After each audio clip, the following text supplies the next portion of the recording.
तो कहानी की शुरुआत में हमें दिखाया जाता है कि सूरज धीरे धीरे पृथ्वी के पास आ रहा है, जिस वजह से पृथ्वी के सभी इलाकों में आग और सूखा फैलने लगा है।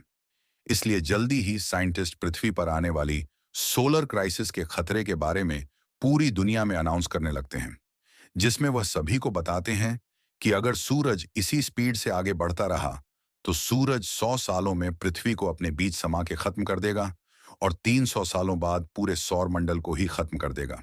इसीलिए पृथ्वी को बचाने के लिए यूईजी यानी यूनाइटेड अर्थ फाउंटेन नाम के एक प्रोजेक्ट पर काम करने का फैसला करती है।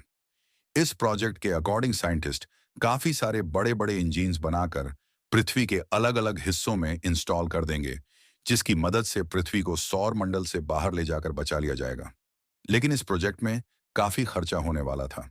साथ ही खाने पीने के रिसोर्सेस भी दिन प्रतिदिन खत्म होते जा रहे थे, जिस वजह से लोग दंगे और प्रोटेस्ट करने लगे थे।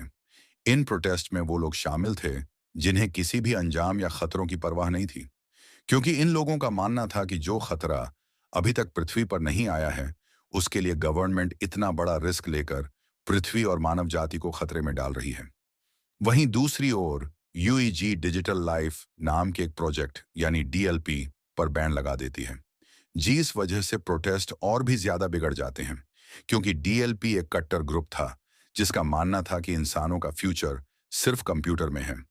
असल में वो एक ऐसा प्रोग्राम डेवलप करना चाहते थे जिससे इंसान अपने दिमाग को एक डिस्क में अपलोड कर सकता था, लेकिन रिसोर्सेस की कमी के कारण वो इस प्रोग्राम को आगे नहीं बढ़ा सकते थे। इसलिए रिसोर्सेस के लिए वो हैकिंग करके यूईजी पर आतंकवादी हमला करते रहते थे। इन सब के बीच यूईजी नोटिस करती है कि उनके मूविंग माउंटेन प्रोजेक्ट से लोगों का विश्वास उठता जा रहा है, जिस कारण काफी सारे लोग इस प्रोजेक्ट को रोकने की कोशिश कर रहे हैं। पर तभी चाइनीज एम्बेसडर इस प्रोजेक्ट के पहले पार्ट को कंप्लीट करने का कहते हैं, क्योंकि उनका मानना था कि पहला पार्ट जल्द ही पूरा हो जाएगा और लोगों को दोबारा उनके मूविंग माउंटेन प्रोजेक्ट पर विश्वास होने लगेगा। कहते हैं कि इस पहले पार्ट को कंप्लीट करने के लिए सबसे पहले चंद्रमा पर मौजूद इंजीन्स की टेस्टिंग की जाएगी, क्योंकि हम चंद्रमा को भी सौर मंडल से धकेलने का प्लान कर रहे हैं ताकि पृथ्वी का ग्रेविटी से कनेक्शन टूट जाए। वहीं जी इस टास्क को कंप्लीट करने के लिए कई लोगों को एस्ट्रोनॉट्स के रूप में ट्रेंड करने वाली थी, इसलिए वो कुछ सोल्जर्स को बेस पर इकट्ठा करती है। जहां हम ल्यू नाम के एक पायलट को देखते हैं, तभी ल्यू देखता है। टेस्टस से घिरा हुआ है और गार्ड्स उन्हें रोकने की कोशिश कर रहे हैं। उसी वक्त एक प्रोटेक्टर बेस के अंदर घुस आता है।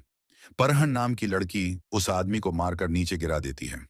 ये देखकर ल्यू हैंड से काफी इंप्रेस होता है और उसके साथ जिंदगी गुजारने के सपने देखने लगता है।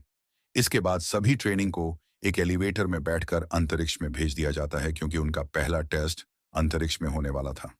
तक का सबसे ऊंचा एलिवेटर था। इस एलिवेटर के ऊपर जाने की स्पीड इतनी तेज थी कि कुछ ट्रेनीज बेहोश हो जाते हैं, जिस कारण वो उस स्टेशन को भी नहीं देख पाते जो कि मूविंग माउंटेन प्रोजेक्ट के लिए बनाया जा रहा था।